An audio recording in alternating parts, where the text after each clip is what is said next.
오늘 우리에게 주시는 하나님의 말씀은 로마서 11장 25절에서 36절까지의 말씀입니다. 한 절씩 교독하겠습니다. 형제들아, 너희가 스스로 지혜 있다 하면서 이 신비를 너희가 모르기를 내가 원하지 아니하노니, 이 신비는 이방인의 충만한 수가 들어오기까지 이스라엘의 덜어는 우둔하게 된 것이라. 그리하여 온 이스라엘이 구원을 받으라 기록된 바, 구원자가 시온에서 오사 야곱에게서 경건하지 않은 것을 돌이키시겠고, 내가 그들의 죄를 없이 할 때에 그들에게 이루어질 내 언약이 이것이라 함과 같으니라. 복음으로 하면 그들이 너희로 말미암아 원수된 자요, 택하심으로 하면 조상들로 말미암아 사랑을 입은 자라. 하나님의 은사와 부르심에는 후회하심이 없느니라. 너희가 전에는 하나님께 순종하지 아니하더니 이스라엘이 순종하지 아니하므로 이제 긍휼을 입었는지라. 이와 같이 이 사람들이 순종하지 아니하니 이는 너희에게 베푸시는 긍휼로 이제 그들도 긍휼을 얻게 하려 하심이라. 하나님이 모든 사람을 순종하지 아니하는 가운데 가두어 두심은 모든 사람에게 긍휼을 베풀려 하심이로다. 깊도다 하나님의 지혜와 지식의 풍성하며 그의 판단은 헤아리지 못할 것이며 그의 길은 찾지 못할 것이로다. 누가 주의 마음을 알았느냐? 누가 그의 모사가 되었느냐? 누가 주께 먼저 드려서 갚으심을 받겠느냐? 이는 만물이 주에게서 나오고 주로 말미암고 주에게로 돌아갑니다. 그에게 영광이 세세에 있을지어다. 아멘. 네, 우리 메시아 찬양대의 귀한 찬양, 또 항상불의 귀한 연주 감사를 드립니다. 우리 하나님께 감사와 영광의 박수 돌리시기 바랍니다. 여러분, 한 주 동안 평안하셨습니까? 오늘 이 예배를 통해서 여러분 세상에서는 얻을 수 없는 위로와 또 평안과 새 힘을 얻으시기를 주님의 이름으로 축복합니다. 우리가 계속해서 로마서의 말씀을 나누고 있는데, 오늘은 이제 로마서 11장의 마지막 부분입니다. 구원의 신비라는 제목으로 말씀을 나눕니다. 여러분, 로마서 11장에 들었으면서 바울은요, 그 마음 가운데에 굉장히 고민과 고통스러움을 호소합니다. 그 고민과 고통의 이유가 무엇이었냐면, 이제 하나님께서 선택받은 이스라엘, 자신의 동족 유대인들이 그렇게 메시아를 기다렸는데 메시아가 왔습니까? 안 왔습니까? 메시아가 왔잖아요. 그들 눈앞에 오셨고 그들의 앞에서 기적을 행하시고 천국의 복음을 전하시고 그리고 십자가에 달려 죽으시고 부활하셨어요. 그들이 그렇게 기다렸던 메시아를 눈앞에 보고도, 그들이 경험하고도 참 아이러니하게도 다른 사람들은 예수를 믿는데 정작 자기 동족들은 예수를 믿지 않는 겁니다. 예수 그리스도를 받아들이지 않는 거예요. 거부합니다. 거절합니다.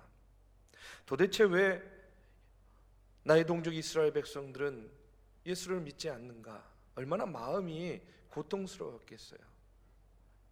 주변에 있는 사람들은요, 이런 의문을 제기합니다. 이스라엘 백성들이 예수 믿지 않는 걸 보니까 하나님께서 이스라엘을 선택하기로 한 것을 버리셨나 보다, 버린 것 아닌가 하는 그런 의문을 제기할 때에 사도 바울은 뭐라고 이야기합니까? 아니다, 그렇지 않다라고 단호하게 이야기를 합니다.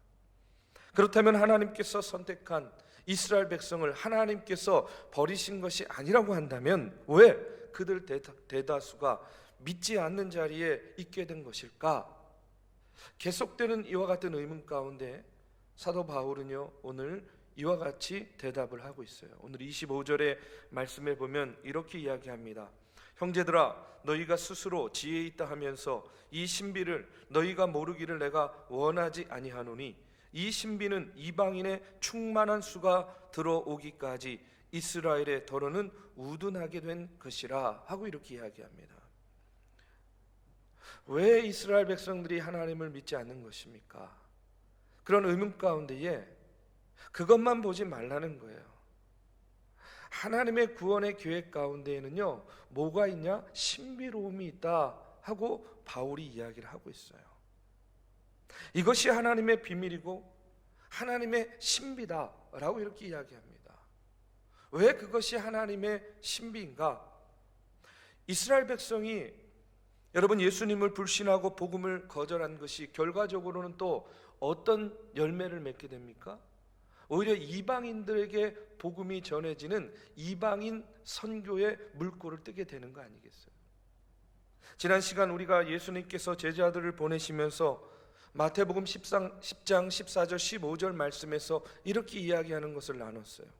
누구든지 너희를 영접하지도 아니하고 너희 말을 듣지도 아니하거든 그 집이나 성에서 나가 너희 발의 먼지를 떨어버리라. 내가 진실로 너희에게 이르노니 심판날에 소돔과 고모라 땅이 그 성보다 견디기 쉬우리라. 여러분 이게 무슨 말입니까?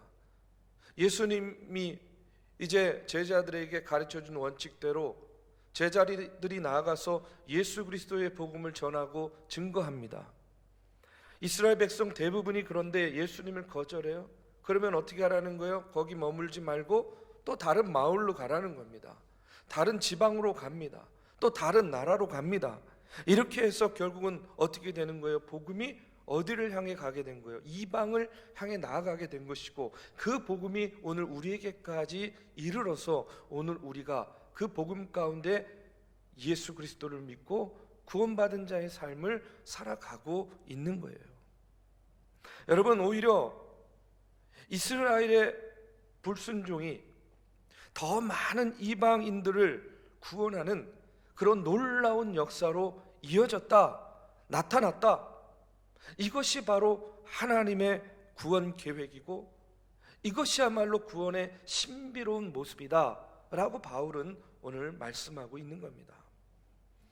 로마서 11장 12절에서 이렇게 이야기했어요. 그들의 넘어짐이 세상의 풍성함이 되며 그들의 실패가 이방인의 풍성함이 되거든 하고 이렇게 이야기해요. 이어지는 17절의 말씀에 보면 우리가 지난 시간에 나눴습니다. 돌 감람나무와 참 감람나무의 비유를 통해서 이제 돌 감람나무인 이방인들이 예수를 믿고 하나님의 백성으로 어떻게 된 거예요? 접붙임을 받은 겁니다. 어디에요? 참 감람나무에. 그래서 결과적으로는 어떻게 된 겁니까? 이스라엘 백성과 함께 같은 뿌리의 진액을 받는, 소위 말해서 동일한 하나님의 백성이 되고, 그로 인해서 이제 이방인들도 구원받고 훗날에는 누구도 구원받는 겁니까? 이스라엘도 구원받는 그런 구원의 놀라운 역사가 접붙임의 원리를 통해서 나타날 것이다 라고 이렇게 이야기를 하고 있어요. 이런 구원의 역사를 보면, 이런 구원의 섭리를 보면 오늘 바울은요 그것을 한마디로 뭐라고 표현하냐면 신비로운 일이다, 신비다 이렇게 이야기를 하고 있는 겁니다. 여러분 이 신비라는 말이 영어로는 미스터리잖아요. 비슷한 말로는요 비밀이라는 말도 있습니다. 시크릿. 근데 이게 비슷한 것 같은데요 완전히 그 의미가 달라요. 이 비밀, 시크릿이라는 말은요 어떤 의미가 있냐면 감추어져 있어요. 보이지 않아요. 그렇기 때문에 아예 알 수 없는 것을 비밀이라고 이야기해요. 그러나 오늘 말씀에 나오는 이 신비, 미스터리는요 어떤 의미가 있냐면 이미 눈앞에 펼쳐져 있습니다. 우리의 삶 가운데에 드러나 있어요. 다만 우리의 눈이 감겨져 있기 때문에 보지 못하는 거예요. 우리의 영적인 눈이 닫혀져 있기 때문에 오늘 우리 안에 펼쳐져 있고 내 삶 가운데에 수많은 영향력을 행사하고 작용하고 있음에도 불구하고 우리가 그것을 보지 못하고 깨닫지 못하고 느끼지 못하는 거예요. 그러면 그 신비를 보는 일은 어떻게 하면 되는 겁니까? 우리의 영적인 눈이 띄어지기만 하면 그 하나님의 구원의 신비를 지금 내 삶 가운데에서 벌어졌고 벌어지고 있는 이 구원의 신비를 우리도 어떻게 해요? 느낄 수 있다라는 겁니다. 깨달을 수 있고 볼 수 있게 된다는 거예요. 그래서 하나님의 구원의 섭리는 언제나 신비롭게 역사하고 있다는 겁니다. 여러분 하나님의 방법과 하나님의 그 생각들은요 오늘 우리의 방법, 우리의 생각을 훨씬 뛰어넘고 초월해서 역사하시는 줄로 믿습니다. 우리 각자가 하나님의 자녀가 되고 구원받은 백성이 된 것만 생각해도요, 얼마나 놀라운 일입니까? 얼마나 신비로운 일이에요. 여러분, 그렇지 않습니까? 여러분, 한번 생각해 보십시오. 오늘 우리가 예수 그리스도의 복음을 전해 듣고 그것을 믿고 오늘 구원받은 자로서 이 자리에 나와서 함께 이렇게 예배 드리고 있다라는 이 사실, 얼마나 놀라운 일이고 얼마나 놀라운 은혜이고 얼마나 놀라운 신비입니까? 저 같은 경우는요, 모태신앙이에요. 이 세상의 수많은 사람 중에 여러분 믿는 부모님 태중에서 예수를 믿어 구원받았다 하는 사실이요, 아무리 생각해도 참으로 놀랍고 신비로운 일이라고 말할 수밖에 없어요. 여러분은 어떻습니까? 이 땅에 수많은 남자와 여자가 있는데 내가 만난 여자가 예수 믿는 여자였어요. 그래서 나도 예수 믿게 되고, 내가 만난 남자가 예수 믿는 남자였어요. 그래서 나도 예수 믿게 된 거예요. 여러분, 얼마나 신기한 일입니까? 몇 안 되는 친구들 중에서 예수 믿는 친구가 있어요. 그 친구가 야, 우리 한번 교회 한번 나가보자.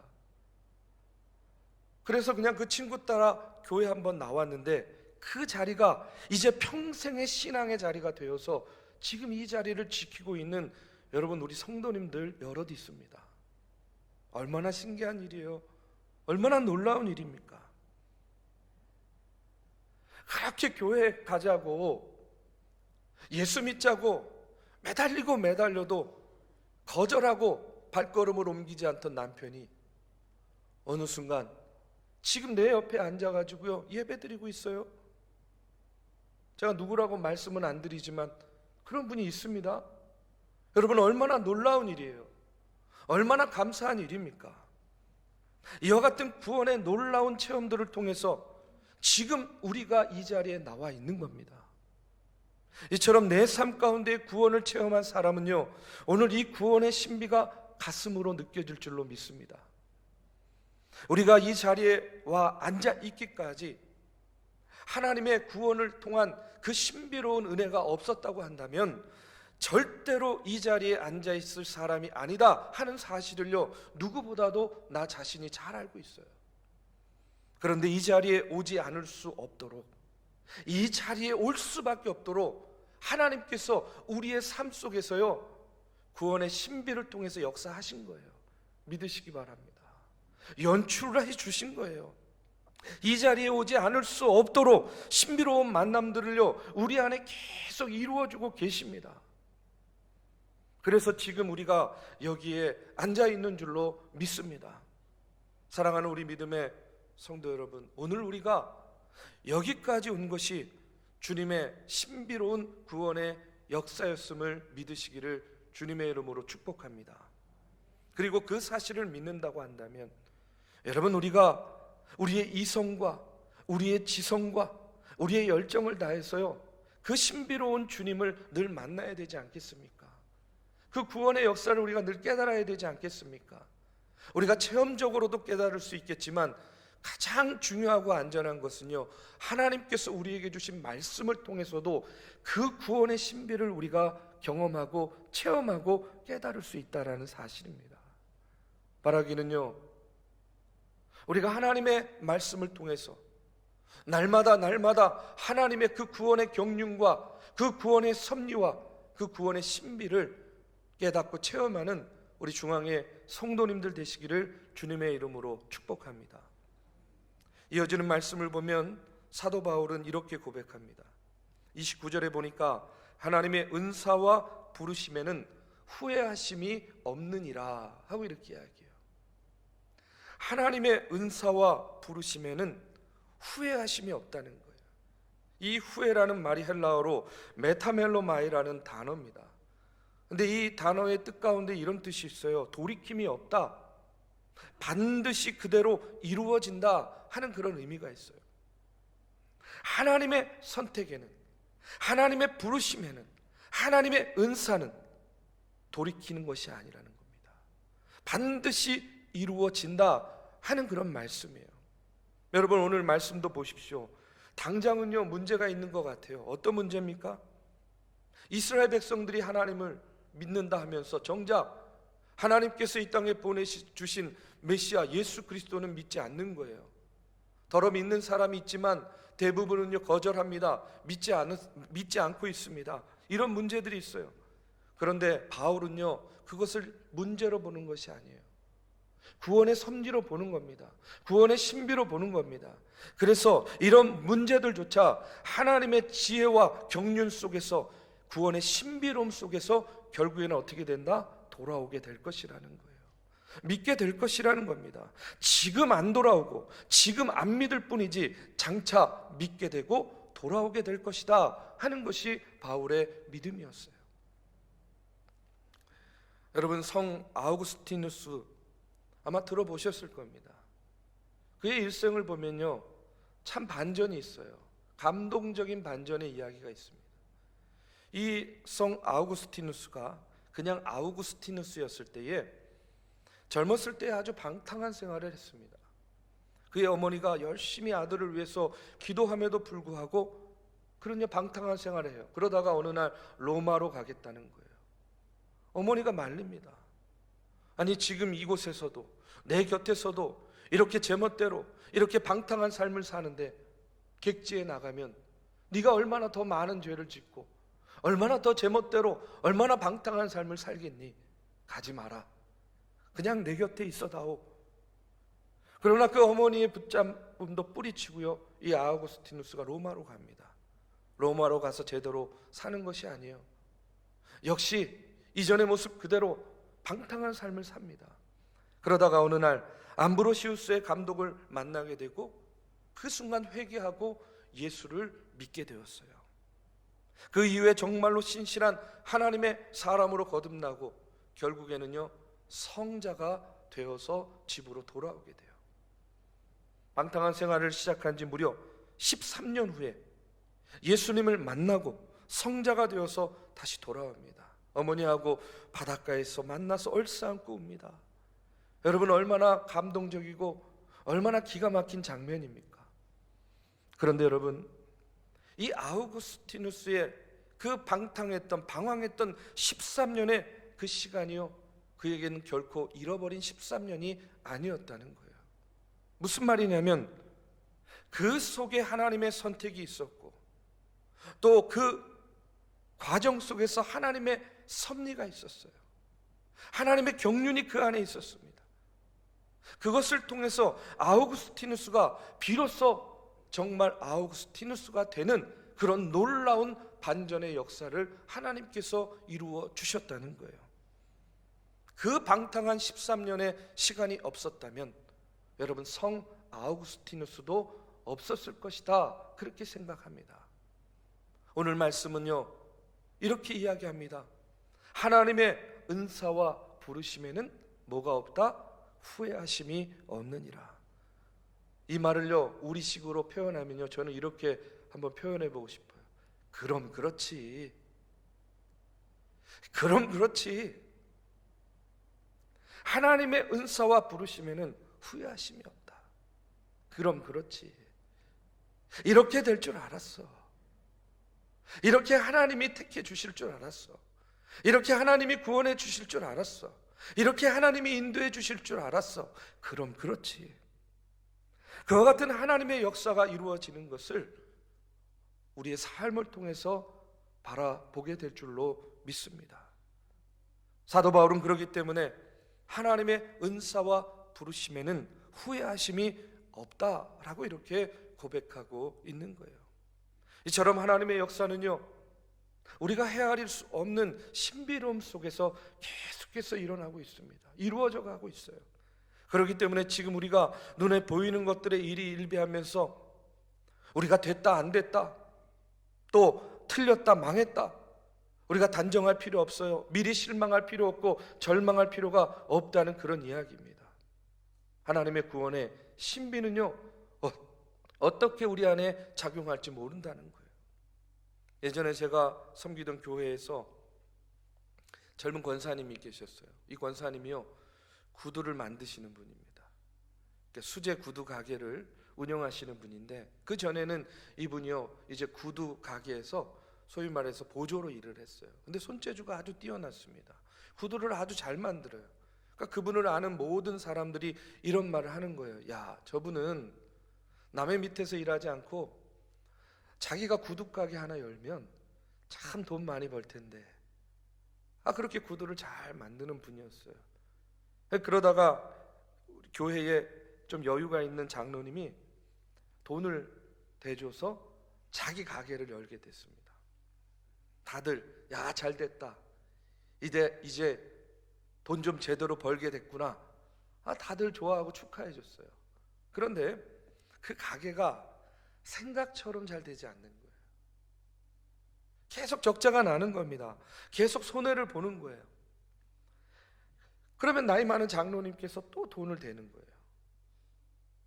여전히 장사가 안 돼요. 그럴 때마다 또 대고. 그러니까 이제 주변에서 이야기하는 겁니다. 야, 저분은 구두는 잘 만드는 재주는 있는데 돈 버는 재주는 없는가 보다, 염려하는 거죠. 또 이 장로님에게도 이야기하는 겁니다. 이제까지 손해 많이 봤는데 언제까지 계속 돈을 댈 겁니까? 이제 그만하세요. 주변에서 또 이야기합니다. 그럼에도 불구하고 계속해서 이 장로님이 뒤에서 뒷받침을 해주는 거예요. 저도 어느 날 우연히 이 장로님하고 얘기할 기회가 있어서 슬쩍 한번 물어봤어요. 장로님, 돈 많이 이렇게 투자하시고 그랬는데 언제까지 그렇게 돈을 대실 생각이세요? 하고 이렇게 물어봤더니요, 이 장로님이 뭐라고 이야기하냐면 그런 거예요. 그동안 들인 돈 다시 찾으려면 계속 대야죠. 아니, 그동안 들인 돈 다시 찾으려면 계속 대야죠 하는데 그 뉘앙스가 어떻게 다가왔냐면 이런 거예요. 돈을 찾겠다라는 의지가 아니었어요. 내가 이 사람 성공할 때까지 내가 계속 뒷받침하겠다, 내가 계속 지원하겠다 하는 그런 의지가 보였습니다. 내가 들인 돈이 얼만데 돈 다시 찾을 때까지 계속 돼야죠. 내가 반드시 이 사람 성공시키겠다는 거예요. 근데 제가요 그때 그런 생각이 들었습니다. 하나님께서 나를 보실 때에도 이런 마음이겠구나 하는 그런 마음이 들었어요. 무슨 얘기냐면 이런 거예요. 하나님께서 나를 위해서 된 미천이 얼만데 이제까지. 하나님께서 나를 세워주시기 위해서 이제까지 투자한 게 얼만데 몇 번 실패했다고 이제 돌릴 수 없어요? 무르지 않습니다. 그래서 내 인생의 실패 가운데서도 이렇게 또 하나님께서 나를 세워주시고 나에게 투자해 주시고 나를 지지해 주시고 나를 버티게 해주시는구나, 그 하나님의 놀라우신 은혜와 사랑을 다시 한번 느끼게 되었어요. 하나님의 은혜요, 하나님의 경륜이요, 하나님의 섭리로 당신의 자녀를 구원으로 이끌고자 하는 그 하나님의 놀라우신 사랑을 다시 한번 깨닫는 그런 시간이 되었습니다. 하나님의 은사와 부르심에는 후회하심이 없느니라. 우리 사랑하는 믿음의 성도 여러분, 이것이 하나님의 긍휼이고 이것이 하나님의 능력입니다. 그리고 그 하나님의 능력 가운데에 우리도 모르는 가운데 구원의 역사가 신비롭게도 우리의 삶 속에서 날마다 일어나고 있는 줄로 믿습니다. 오늘 32절의 말씀을 보십시오. 바울이요 이렇게 이야기해요. 하나님이 모든 사람을 순종하지 아니하는 가운데 가두어 두심은 모든 사람에게 긍휼을 베풀려 하심이로다. 그럼 이게 무슨 말이냐면 이런 거예요. 하나님께서 모든 사람에게 긍휼을 베푸시기 위해서 오히려 그들을 불순종의 상태에 가두어 두었다는 겁니다. 쉽게 말하면요 이런 겁니다. 불순종이 순종을 이루는 거예요. 또 순종이 불순종을 이뤄요. 또 불순종이 뒤바뀌어서 순종을 이루는, 쉽게 말해서 정반합의 그 구원의 역사가 오늘 우리의 삶 속에서 계속해서 일어나고 있다는 사실입니다. 여러분 한번 이렇게 생각해 보십시오. 내 주변에 주님을 믿지 않고 내 속을 상하게 하는 사람이 있어요. 저 사람 좀 예수 믿었으면 좋겠는데 미워 죽겠어요. 그런데 한번 바꿔 생각해 보면요, 만약에 그 사람이 내 속을 상하게 하지 않았다고 한다면 내가 지금처럼 주님을 바라보고 의지했을까? 여러분 한번 생각해 보십시오. 그 사람의 불순종으로 인해서 그 사람이 내 속을 상하게 하고 내 속을 썩이게 하니까 내가 다른 것 의지할 데가 없어요. 하나님밖에 없는 거예요. 다른 데 토로할 수가 없어요. 하나님한테만 토로할 수 있는 거예요. 그렇기 때문에 오히려 그 사람의 불순종으로 인해서 내가 하나님께로 한 걸음 더 나아가고 하나님과 더 깊이 있는 만남과 교제를 할 수 있게 되었다라는 사실입니다. 오히려 내 속을 상하게 하는 그 사람이 나의 구원을 이루어 주기 위해서 오늘 자기도 모르는 십자가를 나를 대신해서 지고 있다라는 거예요. 그러면 어떻게 해야 됩니까? 우리도 역시 나도 누군가를 위해서 구원의 십자가를 져야 됩니다. 우리도 내가 그를 위해서 구원의 통로가 되어 주어야 되는 거예요. 그 사람의 불순종이 나로 하여금 한 걸음 더 주님께로 나아가게 했다고 한다면 우리도 그 신비로운 구원의 섭리 가운데에 여러분 그 사람이 구원의 자리에 앉을 수 있도록 우리도 십자가를 지며 나아가는 그런 성도의 삶을 살아야 될 줄로 믿습니다. 여러분 5만 번 기도 응답을 받은 사람, 서점에 가면요 아주 유명한 베스트셀러입니다. 조지 밀러 목사님의 책이 있어요. 이 조지 밀러 목사님 5만 번 기도 응답 받았대요. 그러니까 기도하는 것마다 다 응답 받았다는 얘기죠. 그런데요 이분의 간증 가운데 이런 이야기가 있습니다. 자신의 친구 중에 믿지 않는 친구가 있었어요. 그 친구를 위해서 평생을 기도했습니다. 그런데 다른 기도는 그렇게 5만 번 다 응답받았는데 이 친구가 끝까지 믿질 않는 거예요. 예수 믿지 않았어요. 결국은 조지 밀러가 죽습니다. 그러니까 인간적인 눈으로 보면요 이 친구를 구원받게 하는 이 기도는 응답받은 기도입니까? 응답받지 못한 기도입니까? 응답받지 못한 거예요. 그런데 이제 조지 밀러의 장례식에 친구들이 찾아왔어요. 이 믿지 않던 친구도 같이 왔습니다. 다른 친구들이 이 친구한테 이야기합니다. 여보게, 사실은 이 조지 밀러, 이 친구가 자네를 위해서 평생 동안 기도했다네. 아니 나를 위해서 무슨 기도를 했는데 자네가 예수 믿기를 위해서 평생 기도했어. 그런데 안타깝게 그 모습을 보지 못하고 이렇게 먼저 갔네. 이 친구는요 깜짝 놀랐어요. 자기도 모르는 사이에 내 친구가, 이 조지 밀러가 자신의 구원을 위해서 기도했다는 사실을 듣고 깜짝 놀랐습니다. 장례가 끝나고요 이 친구가요 조지 밀러를 생각하면서 어떤 마음의 결심을 하냐면 나도 모르는 사이에 내 친구가 이렇게 기도했는데 내가 이제는 예수 믿어야 되겠다 이렇게 결심을 하고 예수 믿기로 작정하고 교회로 나갔어요. 여러분 죽어서도 그 기도에 응답을 받은 것이죠. 그런데 여러분 이것은요 이런 조지 밀러만 경험하는 특별한 경험이 아니에요. 저도요 장례를 참 많이 집례하지 않습니까? 장례를 집례하면서 참 많이 경험하는 것이 무엇인 줄 아세요? 고인이 돌아가시기 전에는 그렇게 교회 나가자 예수 믿자고 해도 꿈쩍도 안 했던 자녀 손들이요 부모가 이제 죽은 이후에 그 장례식을 통해서 예수 믿기로 결심하고 교회에 나오는 경우들을요 얼마나 많이 보는지 모릅니다. 하나님의 구원의 섭리는, 하나님의 구원의 신비는요 우리가 전혀 생각하지 못하는 그런 상황과 환경들 속에서 지금도 우리 삶 가운데에서 여전히 일어나고 있다 하는 사실을 여러분 우리가 기억해야 될 줄로 믿습니다. 그 신비로움의 결과가 나요, 우리들입니다. 그리고 지금 우리가 예수 믿기를 간절히 원하면서 기도하고 있는 내 기도의 대상, 그를 통해서도 여러분 반드시 일어날 줄로 믿습니다. 우리가 하나님의 말씀을 통해서 이 신비로운 능력과 경험을 매일매일 삶 속에서 경험하고 깨닫게 되시기를 주님의 이름으로 축복합니다. 하나님의 구원의 신비와 경륜을 통해서 이 구원의 반전을 내 가정과 내 일터, 그리고 주님의 몸된 교회에서 경험하는 저와 여러분이 되기를 이 시간 주님의 이름으로 축복합니다.